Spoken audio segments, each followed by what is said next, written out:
La question qu'on se pose aujourd'hui, c'est le titre du message, la fin du monde est-elle proche? La fin du monde est-elle proche? Deutéronome 29, verset 29. Deutéronome 29, verset 29. Les choses cachées sont à l'Éternel, notre Dieu. Les choses révélées sont à nous et à nos enfants à perpétuité, afin que nous mettions en pratique toutes les paroles de cette loi. Amen. On va relire ce passage parce que c'est très important. Les choses, il y a deux sortes de choses. Les choses cachées sont à l'Éternel. Ça veut dire qu'il ne les a pas révélées, c'est à lui, on ne le sait pas. Les choses révélées sont à nous et à nos enfants à perpétuité. Seigneur, nous te demandons de bénir ta sainte parole. Merci Seigneur pour le privilège que nous avons et nous te demandons que l'écho, cette prédication puisse retentir jusqu'aux extrémités de la terre. Ta parole nous dit dans le psaume 19, leur parole est allée jusqu'au bout de la terre. Nous te demandons, Seigneur Jésus, avec les moyens techniques que nous avons actuellement, que cette parole, Seigneur, puisse toucher une personne, que ce soit dans un lieu reclus, un endroit éloigné, Seigneur, une île de la terre, que tu connais la personne, Seigneur, et te demande de la bénir, de la sauver, de la renouveler, Seigneur, de la remplir d'espérance, dans le nom puissant de ton Fils Jésus. Amen. Et tout le peuple dit Amen. Gloire à Dieu. On peut s'asseoir, frères et sœurs. Alléluia. La fin du monde est-elle proche? C'est une question, évidemment, que l'homme de la rue, on va dire, se pose. Et si on entreprend une conversation sur donc le retour de Jésus avec une personne comme cela, la personne peut aussi bien nous dire, mais oui, mais est-ce que vous pensez que la fin du monde est proche? Voyez? Dans la tête de cette personne-là, la fin du monde, c'est-à-dire que la terre n'existe plus, que le monde n'existe plus, que tout est pulvérisé et que c'est la fin totale. Ça, c'est dans la tête, donc, des païens. Vous savez, il y a des gens qui annoncent toutes sortes de choses. Il y a ceux qui annoncent particulièrement que la fin du monde est pour vendredi prochain. Vous voyez, ou pour dans 15 jours, ou l'Action de grâce, ou ils donnent des dates, vous voyez, ou à la fête des tabernacles à Jérusalem, ainsi de suite. Ils annoncent des moments précis. Quand vous entendez cela, mettez-moi ça à la poubelle. Parce que Dieu n'a jamais voulu qu'il y ait une date qui soit donnée. Il revient comme un voleur. C'est comme si le voleur disait le jour ou l'heure à laquelle il va venir. Voyez, vous volez. Et le Seigneur qui se déclare être un voleur de personnes qui l'aiment, qui va venir nous chercher, eh bien, ne veut pas que nous sachions quand il va venir. Et pendant 20 siècles, depuis le 1er siècle, les chrétiens l'ont attendu. Nous sommes rendus actuellement au 21e siècle. Eh bien, il n'est pas encore venu.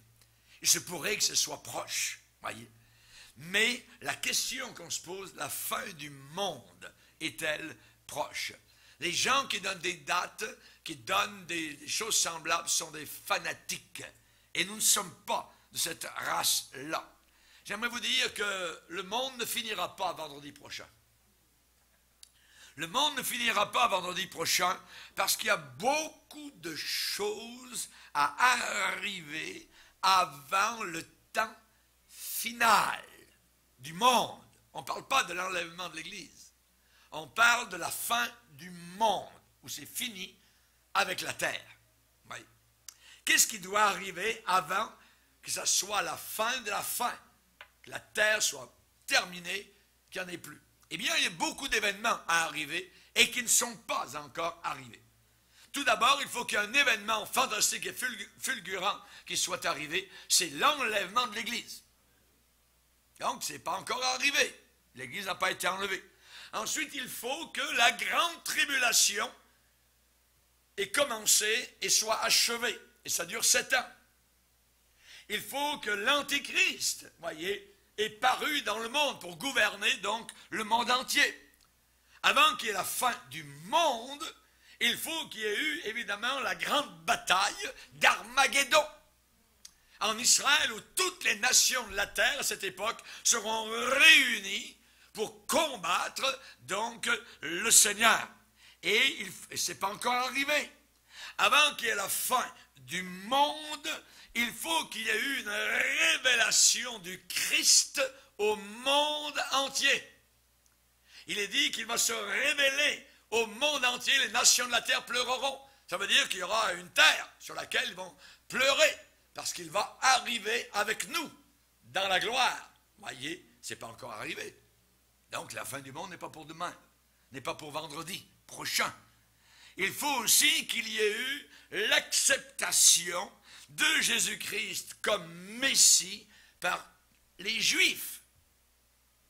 Et les Juifs ne l'ont pas encore et ne sont pas prêts aujourd'hui à recevoir Jésus-Christ comme étant le Messie.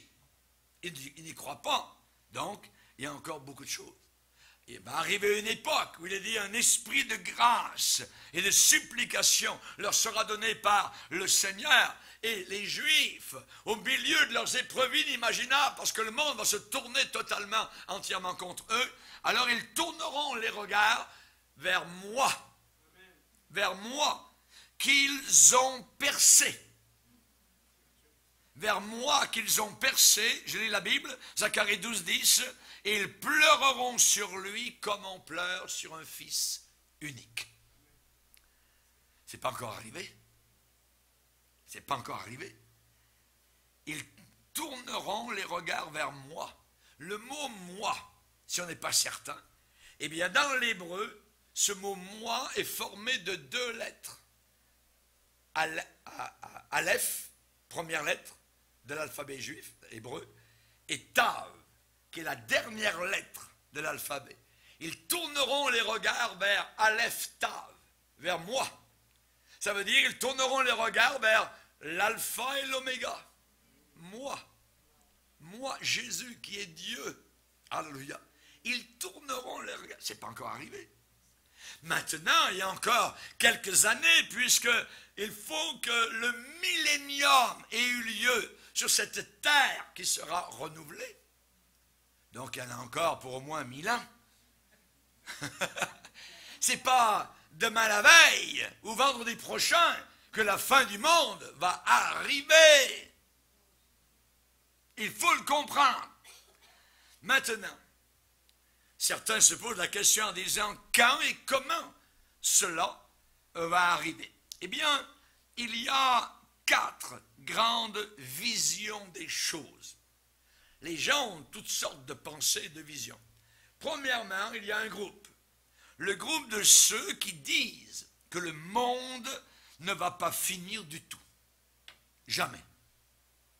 Cette terre, donc, a quasiment toujours été là et elle restera toujours là. Les évolutionnistes, voyez. D'après eux, cette terre est indestructible. C'est le premier groupe de personnes. L'apôtre Pierre dit, ils veulent ignorer. Ils veulent ne pas savoir quoi. Ils veulent ignorer, en effet, que des cieux existèrent autrefois par la parole de Dieu. De même qu'une terre tirée de l'eau est formée au moyen de l'eau. Ils veulent ignorer ça. Tous les évolutionnistes que vous avez, les descendants de Darwin, les darwinistes, croient à l'évolution. Oui. C'est-à-dire que les choses ont évolué au travers des siècles. Ces gens-là croient, comme le pape, donc, qui croit au Big Bang. Bang! Comme votre montre. Elle est arrivée à ce moment-là parce qu'il y a eu un bing, et pouf, une montre est arrivée. Non. S'il y a une montre, il y a un horloger. S'il y a une peinture, il y a un peintre. S'il y a quelque chose qui a été bâti, il y a un bâtisseur. Et c'est Dieu qui est le bâtisseur de cette terre, cette planète qui est suspendue dans le vide. Alléluia. notre Dieu est tout puissant. Ça fait longtemps qu'il la tient. Amen. Alléluia.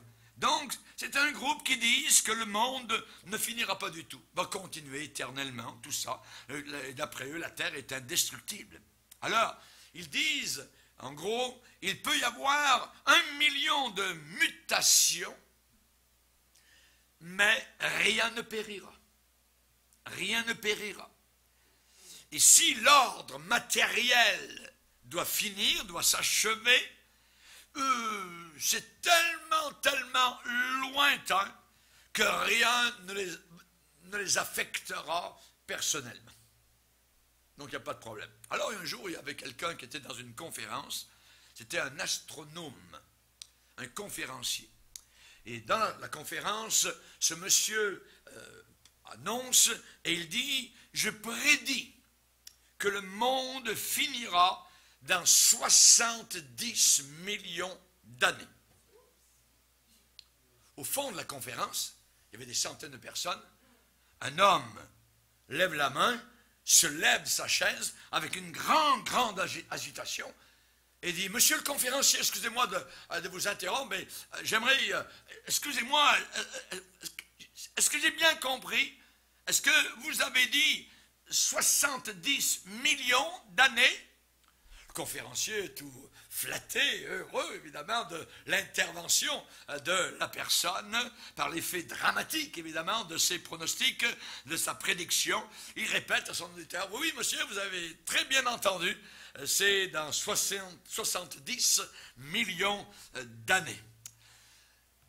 Notre homme qui est au fond se rassoit, souffle et respire et dit, ah, je suis soulagé.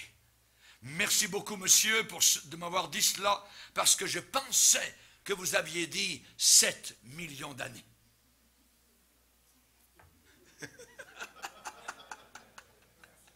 Dites-moi la différence. Quand vous êtes rendu à des millions d'années, et ce que vous écoutez à la télévision, et tous ces gens, millions d'années, tous ces gens-là sont dans le mensonge. Ce sont des évolutionnistes. Voyez. Ils ne croient pas que Dieu a créé la terre. Merci beaucoup, monsieur. Je pensais que c'était 70 millions, c'était juste 7 millions. Oh, c'est vraiment soulageant. Ça fait vraiment du bien. Hein? Alors aujourd'hui, vous entendez l'âge de la terre, 100 millions d'années, 200. Ils disent n'importe quoi. Les gens croient. Ils sont là, bouche bée. Oh, c'est la science scientifique. Ah, c'est sûr. Ça, c'est le premier groupe.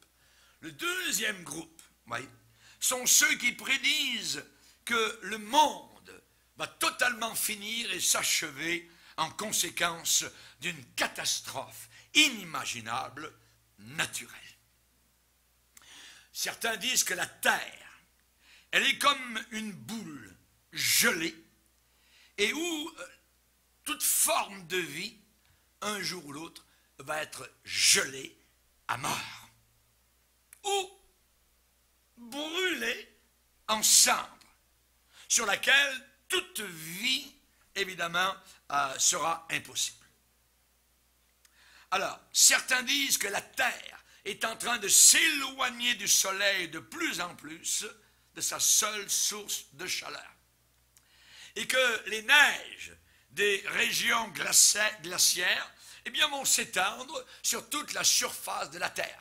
Vous avez peut-être vu un film avec New York gelé, ainsi de suite. Il y a c'est des mètres de glace, ainsi de suite. Donc, c'est Hollywood. Oui. D'autres, eh bien, disent que la Terre est en train de s'approcher du Soleil graduellement. Et dans quelques millions d'années, eh bien, il sera totalement impossible de marcher sur cette Terre comme il est impossible à une mouche de marcher sur un canon chauffé à blanc. Vous allez brûler, vous allez cramer. C'est ce qu'ils vous promettent. Alors les opinions sont totalement différentes sur le sort de la Terre. Mais tous sont d'accord pour nous dire que l'homme n'a aucune chance de survie. Ça, c'est un deuxième groupe. Maintenant, il y a un troisième groupe. Un troisième groupe, eux, ils disent que le monde sera détruit comme résultat d'un acte humain. C'est vrai que l'homme a actuellement, maintenant, la puissance de faire éclater le monde en 1000 morceaux, ou bien envelopper la terre dans un linceul de gaz ou de flammes. La puissance atomique. C'est H.G. Wells qui a déclaré « Le monde est à la fin de sa corde, et la fin de tout ce que nous appelons vie est proche d'être terminée. » Un autre, Bertrand Russell, un ralliement devant une grande foule de personnes où il parlait pour le désarmement nucléaire. Cet homme a déclaré « Le choix devant l'humanité n'est pas l'annihilation ou la survie, mais simplement que l'on ne peut plus repousser maintenant l'annihilation. » C'est ce qu'ils disent.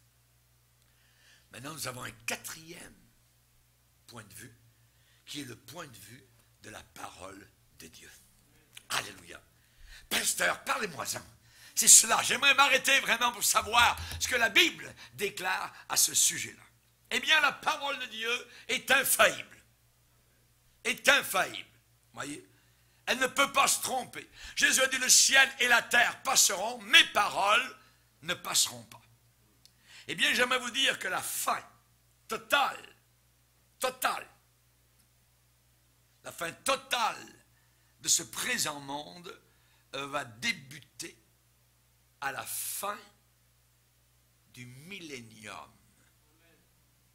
À la fin du millénium. Prenez votre Bible et lisez avec moi Apocalypse 20.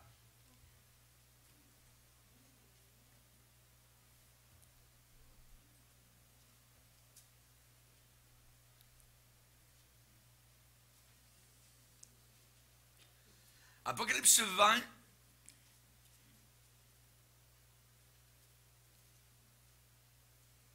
il est dit au verset 7, « Quand les 1000 ans seront accomplis, finis, achevés, Satan sera relâché de sa prison. Il sortira pour séduire les nations. » Ça veut dire qu'il y a encore une terre. Il sortira pour séduire les nations qui sont aux quatre coins de la terre, Gog et Magog, afin de les rassembler pour la guerre. Leur nombre est comme le sable de la mer. Et ils montèrent sur la surface de la terre et ils investirent le camp des saints, c'est-à-dire Israël, et la ville bien-aimée qui est Jérusalem. Donc, qui existera encore à cette époque-là sur la terre. Mais un feu descendit du ciel et les dévora. Et le diable qui les séduisait fut jeté dans l'étang de feu et de soufre où sont la bête, c'est-à-dire l'antichrist, et le faux prophète. Et ils seront tourmentés jour et nuit. Il n'y a pas de jour ni de nuit en enfer, mais c'est une expression vous montrer continuellement. Ils seront tourmentés au siècle des siècles. Et regardez bien le verset 11. Puis, je vis un grand trône blanc, et celui qui était assis dessus. La terre et le ciel s'enfuirent devant sa face, et il ne fut plus trouvé de place pour eux. C'est là la fin de la fin. C'est là la fin du monde. Qui veut dire, c'est pas pour demain. Christ peut venir demain ou ce soir nous chercher comme Église. Voyez, nous enlever. Mais la fin du monde, ils ont encore un bout de chemin à faire. Ils ont encore un bout de chemin à faire. Plus de 1000 ans. Voyez. Donc la parole de Dieu nous dit que la fin du monde actuel débutera à la fin du millénium. Plus de place pour le ciel ni pour les cieux que nous voyons. Ça sera terminé. Nous entrerons à ce moment-là dans les temps éternels. Le sort de ceux qui doivent aller en enfer va se jouer devant le trône blanc, et nous qui sommes sauvés, nous serons déjà avec Jésus depuis donc l'enlèvement, et nous sommes avec Jésus à partir de ce moment-là, et nous serons toujours avec lui. Vous avez remarqué qu'à la fin du millénium, il y a une révolte sur la terre. À la fin du millénium, à la fin des 1000 ans de paix, vous voyez, où Satan est enchaîné en enfer pendant 1000 ans, c'est un règne inimaginable de paix, de prospérité, de gloire sur la planète Terre. Et à la fin du millénium, Satan est relâché. Pourquoi est-il relâché? Il est relâché parce qu'il n'y a pas eu en tant que tel une influence diabolique pendant les 1000 ans. Et tous ceux qui ont vécu sur la terre pendant les 1000 ans, eh bien, non pas comme nous aujourd'hui, qui sommes, je dirais, face à face avec Satan tous les jours, n'ont pas fait de face à face avec le diable dans ses tentations, dans ses traquenards et ses pièges. Alors, Dieu permet, comme à tout le monde, que cette génération-là soit donc aux prises avec le diable. Donc, il y a une révolte. Il est dit que quand les 1000 ans furent accomplis, Satan sera relâché de sa prison et il sortira pour séduire les nations. Ce qu'il est déjà en train de faire, il va continuer à le faire. 1000 ans en prison ne l'ont pas changé d'un iota. Il continue à rester le même. Quand les 1000 ans sont accomplis, Satan sera relâché de sa prison et il sortira pour séduire les nations qui sont aux 4 coins de la terre. Qu'est-ce qu'il va faire? Il va les pousser à une guerre inimaginable. Il les rassemble pour la guerre. Et le nombre des gens est comme le sable de la mer. Pourquoi? Parce que durant le millénium, celui qui mourra à 100 ans sera comme un jeune homme. Ce qui veut dire qu'il y aura une population de la terre inimaginable. Les gens vont vivre 600 ans, 700 ans, 800 ans durant le millénium sur la planète Terre, cette planète. Et pendant que Jésus-Christ régnera à Jérusalem avec son gouvernement, vous et moi. Vous et moi, nous régnerons avec Christ. Et ce règne sera un règne de fer, d'autorité. Personne ne pourra passer au travers des mailles. Pourquoi? Parce que nous serons, nous, les agents du Seigneur, incorruptibles. Nous aurons déjà notre corps de résurrection. Aucun mensonge ne sortira de notre bouche.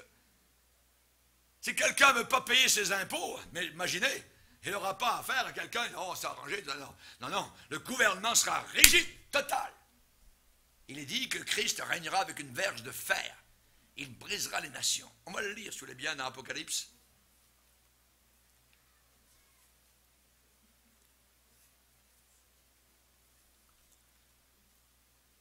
Apocalypse chapitre 2, verset 26. À celui qui vaincra et qui gardera jusqu'à la fin mes œuvres, je donnerai autorité sur les nations. Il les pétera avec une verge de fer. Pas avec un petit roseau, une petite fleur. Une verge de fer. Comme on brise les vases d'argile. Ainsi que moi-même, j'en ai reçu le pouvoir de mon Père, et je lui donnerai l'étoile du matin. Que celui qui a des oreilles entende ce que l'Esprit dit aux églises. Je lui donnerai autorité sur les nations, il les pétera avec une verge de fer. Quand est-ce que ça va se passer? Durant le millénium. Nous serons les agents gouvernementaux du Seigneur. Alors, pour certains, il donnera autorité sur une ville, sur d'autres à 2 villes, 5 villes. Rappelez-vous Matthieu 25. Oui. Nous régnerons. Nous régnerons. Si nous souffrons avec lui, nous régnerons aussi avec lui. C'est ce que Paul enseigne à Timothée. Merci Seigneur. Chers amis, j'aimerais vous dire qu'à la fin des temps, eh bien, particulièrement, il va se passer toutes sortes de choses. Il est dit que le diable qui les séduisait fut jeté dans l'étang de feu et de soufre où sont la bête et le faux prophète. le dernier grand conflit mondial ne sera pas Armageddon. Non. La plupart des gens qui auront vécu durant le millénium, eh bien, auront particulièrement notre Seigneur Jésus-Christ, qui sera visible et qui régnera avec nous à partir de Jérusalem. Ils auront une notion de Christ et ils serviront obligatoirement. Et ça va être surtout avec leur tête et non pas avec leur cœur. Et là, justement, la Bible dit que dans cette époque-là, ceux qui ne voudront pas reconnaître le gouvernement mondial de Jésus-Christ, aucune pluie ne tombera sur leur territoire. Aussi simple que ça. Alors ils vont, faut qu'on y aille. On manque d'eau, tout ça. Il faut qu'on aille voir le gouverneur mondial qui s'appelle Jésus-Christ de Nazareth à Jérusalem. On va le lire, si vous voulez bien. Je ne suis pas en train de raconter des histoires. Zacharie 14. Zacharie 14.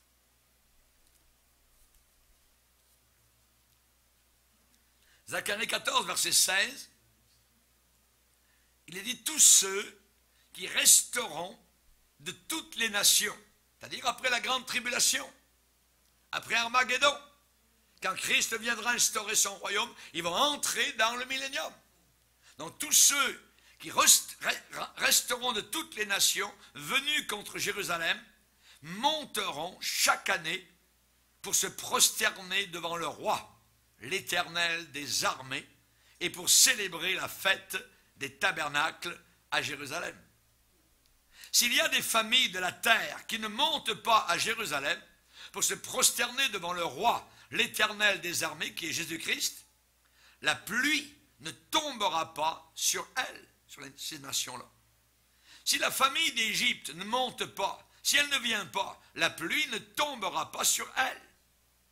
Elle sera frappée de la plaie dont l'Éternel frappera les nations qui ne monteront pas pour célébrer la fête des tabernacles.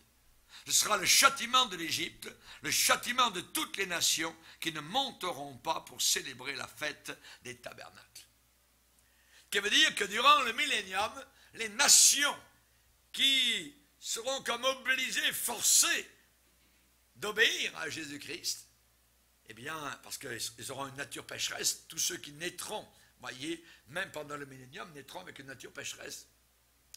Et donc, ils auront une résistance contre le roi, Jésus-Christ. Pas de pluie, beau ciel bleu. Un beau ciel bleu, c'est merveilleux, mais c'est un désert, voyez. Je me rappelle quand je naviguais, et qu'on naviguait dans les régions donc du Moyen-Orient, dans le coin de la mer Rouge, le coin du Yémen, ainsi de suite, de l'Oman, du Koweït. C'était un beau ciel bleu tous les jours.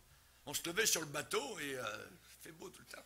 Et quand on a pris notre pétrole au Koweït et qu'on a remonté par le canal de Suez, qu'on est entré dans la mer Méditerranée et qu'on a passé à côté de la Sicile et l'Australie, donc on est arrivé dans le coin du Stromboli, on a commencé à voir des nuages. Ah, des nuages! Ça faisait plaisir de revoir nos fameux nuages qui évidemment apportent la bénédiction.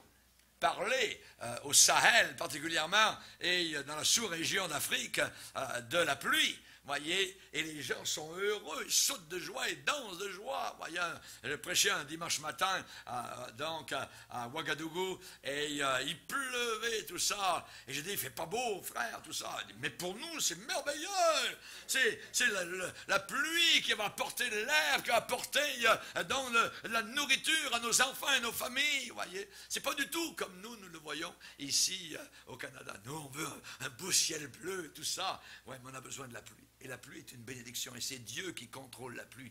C'est Dieu. Et durant le millénium, donc ces gens-là qui vont vivre, et la terre aura des milliards de personnes. Voyez, les gens pensent qu'il y a trop de monde parce qu'il n'y a pas assez de nourriture. Mon œil, la terre est capable de nourrir le double, triple, de décupler, voyez, en fourniture, en nourriture, voyez. C'est parce qu'actuellement, il y a un joug, il y a, je dirais, une malédiction sur la planète. Mais cette planète est capable de contenir 100 milliards, 200 milliards de personnes. Beaucoup, beaucoup de monde. Voyez. Et il est dit qu'à la fin du millénium, eh bien, ceux qui seront en guerre, qui vont se mettre en guerre contre le Seigneur, conduits par Satan, leur nombre est comme le sable de la mer. Cette terre va multiplier. Voyez. Puisque on pourra vivre jusqu'à 800 ans, 900 ans, comme au début dans la Genèse. Ouais. Et ceux qui ne voudront pas, les nations qui refuseront. Donc, il va y avoir un test. À la fin du millénium, pouf, le Seigneur relâche Satan. Et quand Satan est relâché, tout est différent. Nous sommes habitués à vivre dans le combat, dans la bataille, dans la sueur, dans les tentations, à résister, à lire la Bible, à pleurer, à jeûner, tout ça. Mais durant le millénium, ça sera le paradis quasiment sur terre. Alors, à la fin du millénium, le Seigneur permet que Satan vienne. Et là, vous allez montrer votre vrai jour. Vous allez montrer si vous m'aimez ou si vous ne m'aimez pas. Oui. Donc, particulièrement, il y a des gens qui sont venus vers Jésus et qui ont dit à Jésus, dis-nous quand est-ce que le royaume de Dieu va arriver. Je vais vous lire. Les pharisiens, dans Luc 17, demandèrent à Jésus, quand viendrait le royaume de Dieu? Il leur répondit, le royaume de Dieu ne vient pas de manière à frapper les regards. On ne dira pas, il est ici, ou il est là, car voici le royaume de Dieu est au milieu de vous. Nous sommes dans le royaume de Dieu. Il est ici. Alléluia. Le royaume de Dieu ne vient pas de façon à frapper les regards. Le royaume de Dieu, ce n'est pas le manger, le boire, ce que je ne mange pas, ce que je ne bois pas, mange pas de viande, mange pas de porc, non, non. La Bible dit manger tout ce qui se vend comme viande au marché. Voyez. Mais le royaume de Dieu, c'est la justice, c'est la paix et c'est la joie par le Saint-Esprit. Alléluia. Gloire au Seigneur. La Bible dit c'est en croyant du cœur qu'on parvient à la justice. Ces gens-là vont démontrer vraiment qui ils sont quand Satan sera un élément donc de choix. De choix. Tant que Satan sera en enfer, lié dans sa prison pendant 1000 ans, ça sera comme le paradis sur terre. Mais ces gens-là n'auront pas été éprouvés. Ouais. Ils seront obligés de servir le Seigneur. Et Dieu ne veut pas des gens qui soient obligés de l'aimer. Ça serait terrible d'être obligé d'aimer mon épouse. Je suis obligé de t'aimer. C'est terrible. L'amour ne demande pas d'obligation. C'est pas forcé. Tu vas m'aimer. Ouais, non. Non. Alors le Seigneur laisse le diable arriver. C'est la raison pour laquelle, à la fin des temps, vous avez les faux prophètes, vous avez l'église prostituée, vous avez le rock dans l'église, tout ça, pour que nous puissions choisir. Il nous teste. Il veut savoir, est-ce que tu vas me suivre ou bien tu vas suivre leur folie? Est-ce que tu vas croire les fameuses prophéties, que ces fameux prophètes viennent pour dire la bonne aventure dans ton église, tout ça? C'est un test. C'est un test, ouais, que le Seigneur permet. On dirait, Seigneur, mais anéantis-les tous, ces faux prophètes, que ton église soit totalement... Non, il laisse livrer et le bon grain pousser ensemble. Et c'est à nous de faire le choix. Satan nous tente, à nous de résister, de lever le bouclier. Et nous sommes décrits dans Éphésiens 6 en ayant une armure. Le chrétien est un soldat. Il a un casque, il a une épée, il a une cuirasse, il a des souliers bien serrés, amen. Il a un bouclier, tout ça. On est en guerre. Mais durant le millénium, pas de guerre. C'est la paix. C'est la paix pendant 1000 ans. Alors tout va bien, c'est une prospérité inimaginable sur cette terre qui va produire le désert du Sahara, va devenir vert comme votre pelouse. Ouais. Certainement, cette terre va produire. Ceux qui se soumettent à Dieu durant le millénium le feront par prudence, pour avoir la pluie. Avoir la pluie. Ils iront à la fête des tabernacles à Jérusalem, où il régnera. Mais c'est par prudence. C'est pour avoir la pluie. Voyez? Et quand le diable sera relâché, après les 1000 ans de captivité, qu'est-ce qui arrive? C'est le feu de la révolte. C'est de nouveau le feu de la guerre. Toute guerre est poussée par les démons. sont les démons de l'enfer qui arment les canons et les ogives nucléaires. Dès que Satan est relâché, c'est de nouveau la guerre sur la planète Terre.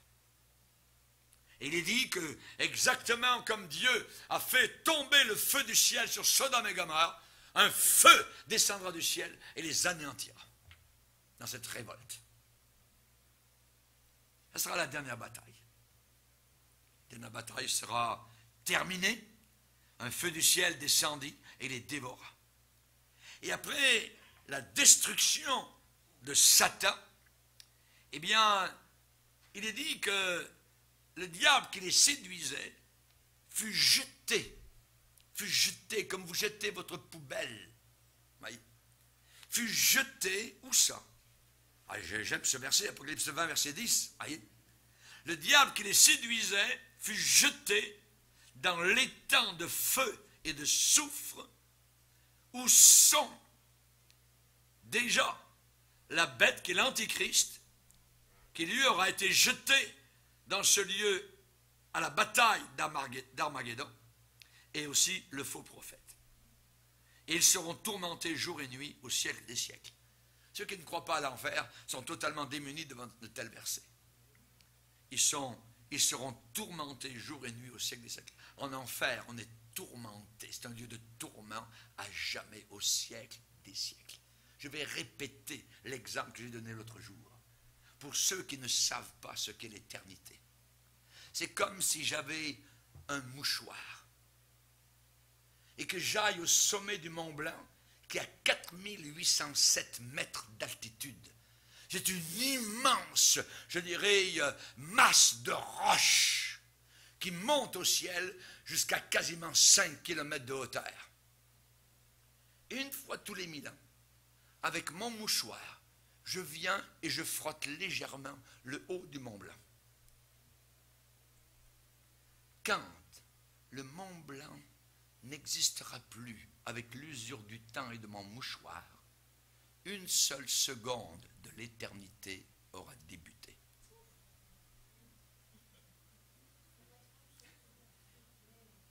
C'est long. C'est long. C'est long, comme on dit au Québec, en véreux.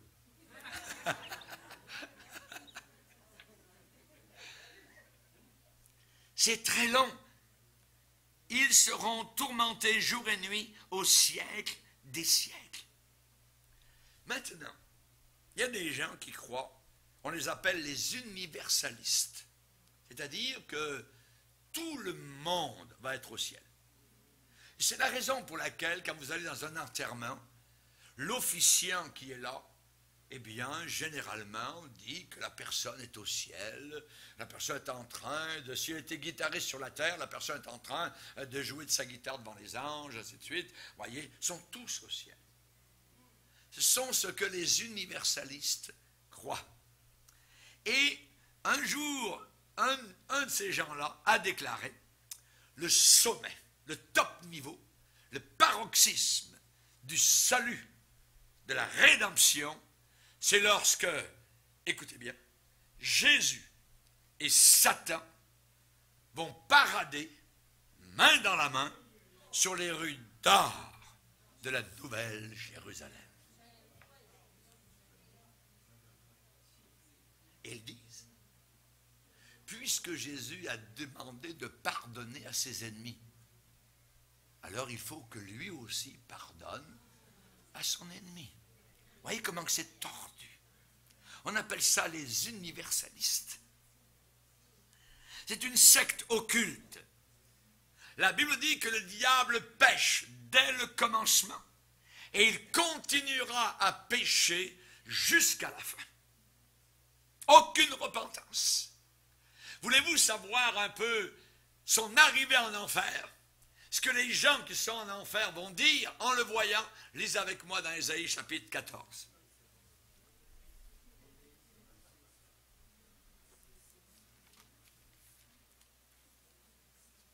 Ésaïe chapitre 14, verset 13, ou même 12. Te voilà tombé du ciel, astre brillant. Ça veut dire Lucifer. Lucifer veut dire astre brillant. Vous avez Luci à l'intérieur du mot Lucifer. Lumière, fausse lumière. Astre brillant, fils de l'aurore. Tu es abattu à terre, toi, le vainqueur des nations. Tu disais en ton cœur, je monterai au ciel, j'élèverai mon trône au-dessus des étoiles de Dieu. Je m'assirai sur la montagne de l'assemblée à l'extrémité du septentrion. Je monterai sur le sommet des nues, je serai semblable au Très-Haut.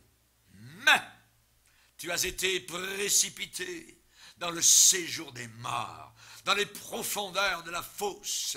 Ceux qui te voient fixent sur toi leur regard, ils te considèrent attentivement.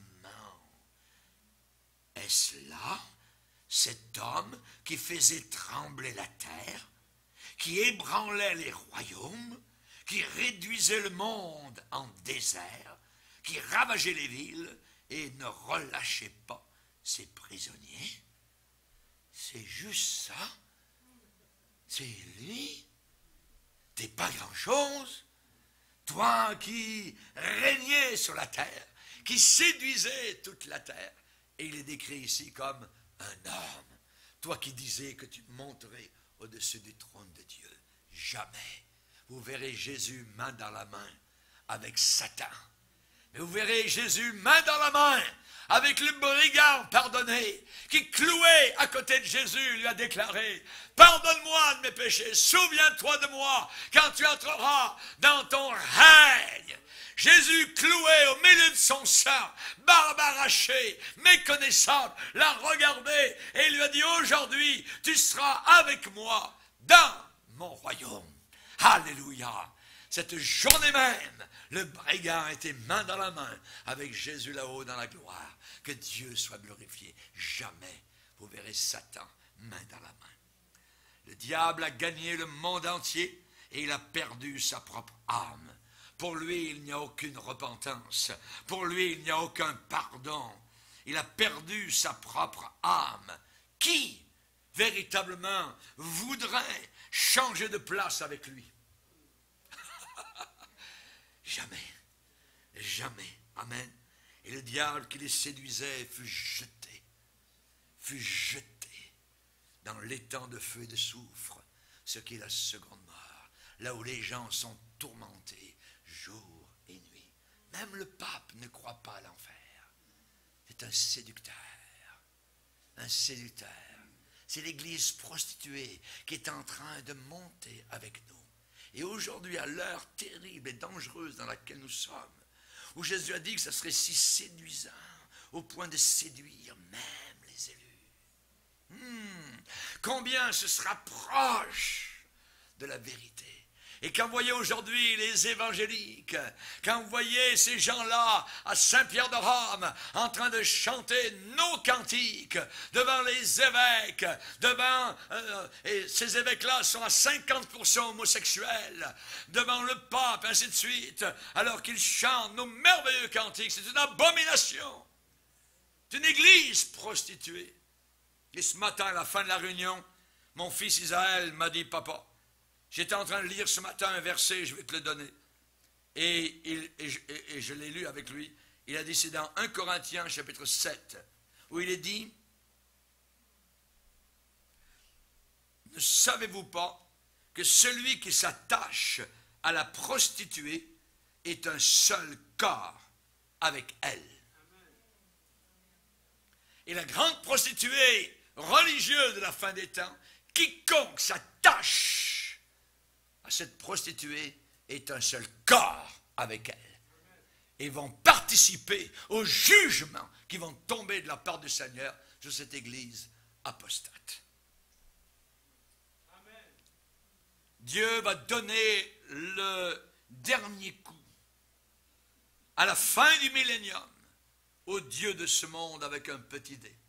Paul nous l'a décrit en disant: si notre évangile est voilé, s'il n'est pas compris, eh bien c'est parce que les incrédules ont été aveuglés dans leur intelligence par le Dieu de ce monde.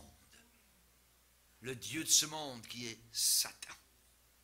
Rappelons-nous, Jésus lui-même, au jour du jugement des nations, sera assis sur son trône.